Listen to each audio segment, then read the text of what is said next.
Cheshire East Library's online STEAM challenges.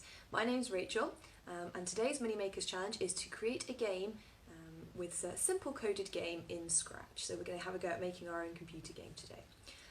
All you need for this is a laptop or a PC, and the internet's connected to the internet. You can use a tablet or an iPad, but it's slightly different, so we're just going to use a laptop or a computer today. Make sure you ask whoever's permission it is if you're using someone else's computer, and you just need to go ahead and go onto the Scratch website, which I'll show you now. There it is. This is the Scratch website in all its glory. We're going to go ahead and click on this button here, Start Creating.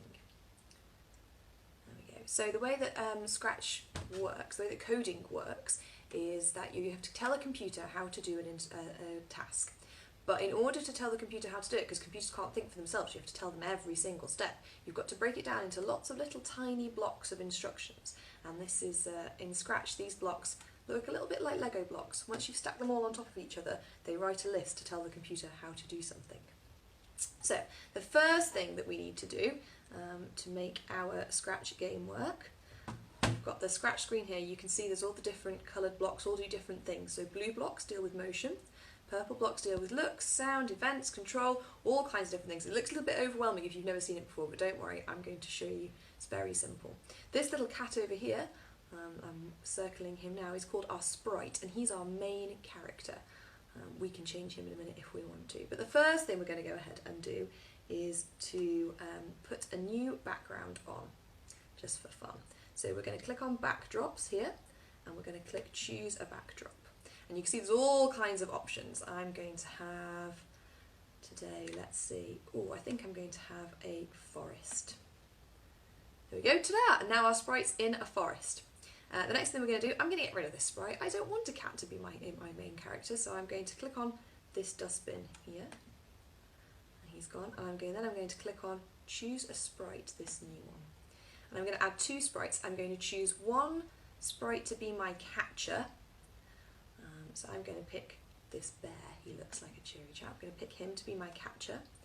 And then I'm going to pick another thing that he's going to catch, something that's going to fall from the sky for him to catch. Apples. I think he likes apples.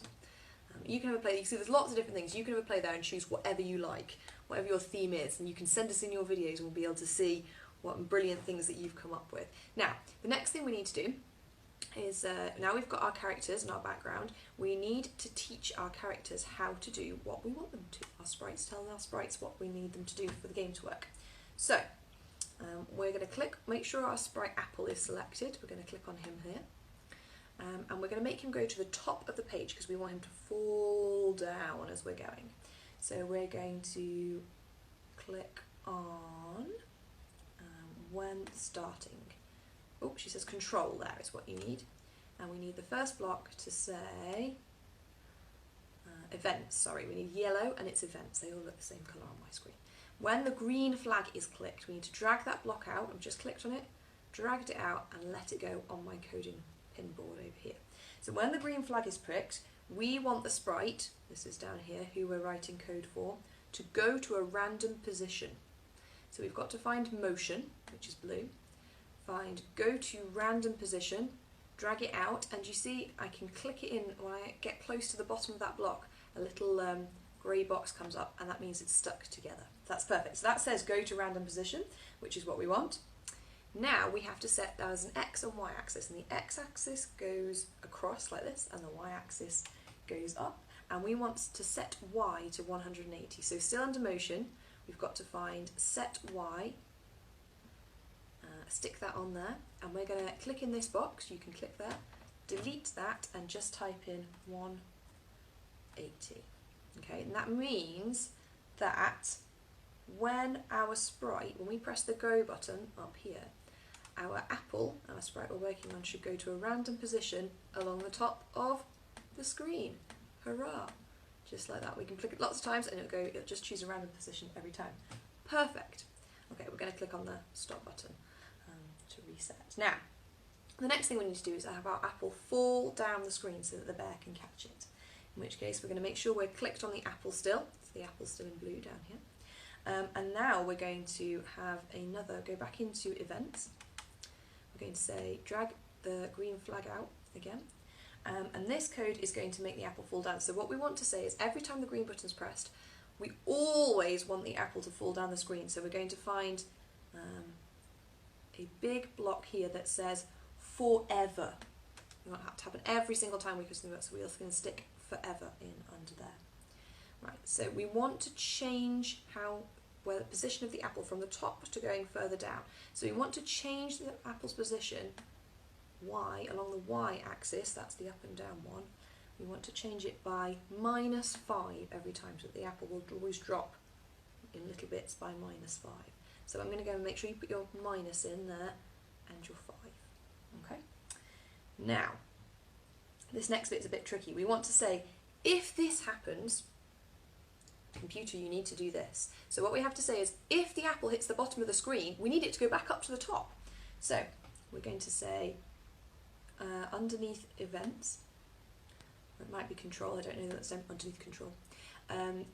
If this, then this. Okay, so we're going to go ahead and stick that underneath. Now make sure, be a bit careful, make sure that's going inside that forever bracket as well. See, we don't want it here underneath, we want it here underneath this blue one. So now we're going to say, if the Y position gets to less than 170, if it touches, the apple touches the bottom of the screen, we want it to do the same thing again, jump back and start somewhere at the top. So we're going to try and code that in now. So we're going to say, if when the Y position gets to the bottom of the screen, we want it to, trying to find, if Y position is less than, there it is. If the position is, I want to say, minus 170. So if it gets all the way to the bottom, it's minus 170 on the Y drive. And we need to choose the Y position. She says, look, it's just there, Y position, drag that in there. So that now says, if the apple gets to the bottom of the screen, gets that far down, we want it to go to a random position at the top again. So we're going to add that same bit of code into that C-shaped bracket. Go to random position, and we're going to add set Y to 180. Stick that, make sure that one goes in there. So your code should look like this now. Take a minute and double check that you've got something similar on your screen. Okay, great. If you have, we'll move on to making the catchy. Now, hang on, let's test our code, important thing to do. So we're going to press the green arrow. When we say go, yes, hurrah, the apple is falling down the screen. It scrolls all the way down, gets to the bottom, chooses a random position, and falls down again. Excellent. Okay, we'll stop that there, because he's going to keep doing that forever. Right, now we need our catcher, Mr. Bear, over here. So we're going to make sure we go down here and click on the bear so that we're adding code to the bear. I'm going to take him, just clicking and moving him down to the bottom of the screen. There we go. I'm going to make the bear a little bit smaller. So I've clicked on the bear. I'm down here in the size thing. I'm going to make him a little bit littler. I'm going to make him 75, just to make the game a bit trickier. He's catching some big apples. And I'm going to move him to the bottom of the screen. There. Okay. Now, for our catcher, we want to say that when the green flag is clicked, we want him to do this forever as well, so we have to find him a forever loop like we did before. We'll stick forever on there. We always want him to be able to move around. So we're going to say, we need another one of these, if then blocks. So if this happens, we want this to happen. So we need 2 of these. I'm going to go ahead and code these, stick one of those in there, and another one in underneath it. So that's what it should look like at the moment. Okay. So what we want to say now, when we press the right arrow, we want Mr. Bear to move so far along the x-axis, we want him to move so far to the right. So we're going to go into sensing for this. So if we're touching, I think it's touching, no, that's it, key is pressed. That's what we want there. So if, you choose which one, I'm going to have the right arrow for my bear, we're using right, but you can choose whichever one you like. If key, right arrow is pressed, we want Mr. Bear to move along sideways. We don't want him to go up, so he's not on the y-axis, he's on the x-axis. So we want x to change by 10, let's say. We're going to change x by 10 if we press the right-hand arrow, okay, because that's moving up to the right-hand side. Then we're going to go ahead and do the same thing again. We're going to say if the key, put that in that little slot, if the key left arrow is pressed, we want him to move to the left along the x-axis. So now we need to say change x by -10. That minus is important, otherwise he'll just always move right and he won't be able to go left at all. So we're going to change that to put a minus in front of it, -10. Right, let's try that when we press the green flag up here. I press the key on my computer. Hurrah! Mr. Bear moves across to the right. I press the left key, he moves across to the left. Excellent. Okay, we're going to stop it there. Now, we need Mr. Bear to actually catch our apple. So, we're going to go back onto the apple down here, click on that, make sure it's selected. And we're going to say, you guessed it, we start with when the green one's clicked, drag and drop that out. We want him to do this forever, so we'll go down and find forever, the loop, put that in. We want to say if this happens, we want this to happen, so we need an if-then loop as well, pop one of those in. Now we're going to say if you are touching, this Mr. Bear, so we're on the apples code, if you were touching the bear, we want it to play a sound to say you've caught it. So play sound, I've got chomp on mine, so we're going to drag and drop, play sound, oh, we need just play sound chomp until done. Perfect. Okay, drop so after you've found your sound you want, you can change it by clicking on that little downward arrow. You can either record your own sound, or you can find another sound by going up to the sounds tab up here and using this button here to add a sound in. So we can choose a sound, and you can see that there's lots of different ones listed. It'll play a little preview if you click on hover over the arrow, all sorts of different things. So that's we're going to go back because I'm quite happy with my chomp sound. You'll see any other sounds you add here, and you can delete whichever ones you don't want. So I'm going to go back to my code on this top button. So mine's going to say play the sound chomp, and then we need the apple. Once the apple's been caught by the bear, we still want it to go back up to the top of the screen and fall down. So we're going to repeat that bit of code that says go to random position. You'll know where this is by now, as this will be the 3rd or 4th time you've done it.